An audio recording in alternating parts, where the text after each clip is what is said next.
In this video, I'm going to show you how to test your Stripe payments. If you find this video helpful, please consider to like this video and subscribe to my channel.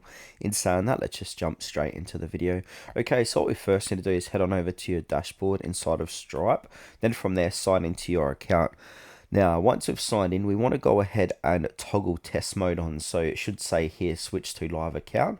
That means you're in test mode or sandbox.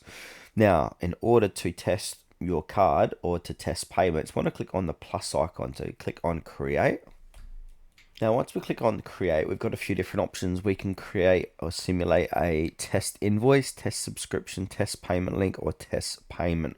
So what I'm going to do is just do a test payment. This is what this video is about, how to test Stripe payments. Now we've got one time or recurring, so we can go ahead and test this out. So I'm going to change this to $10.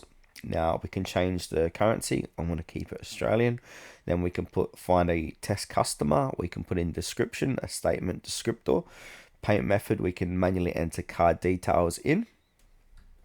Now if we click down where it says options, more options, we got capture funds later, add a billing address, etc. So we can add all that in. Now this is a test, so this isn't going to actually go through. It's just going to test if it works or not, your payments. So yeah, I'll put in the customer description, statement descriptor. This is just all for a demo. And then payment method, we want to go ahead and put in a fake card number here. So we're not actually going to use our real bank card or credit card. Now what we can do is get that fake credit card by going to docs.stripe.com/testing. So we're on testing. Now if we scroll down, we can go ahead and use one of the fake cards, so we can simulate a payment by a card brand.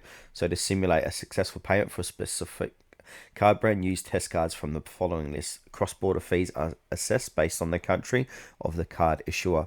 Cards where the issuer country isn't the US, such as JCB and UnionPay, might be subject to a cross-border fee, even in testing environments. So we can go ahead and test out any one of these numbers, and then we can put in the number. So if I want to use MasterCard, I'm going to copy this and then come back here, put in that number.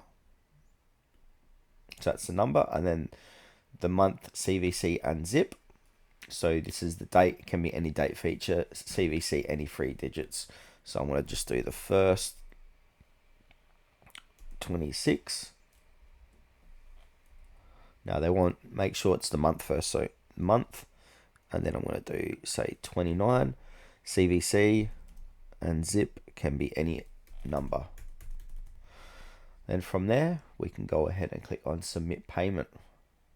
Now, if it is all successful, it's going to say here, payment successful, we process your $10 charge.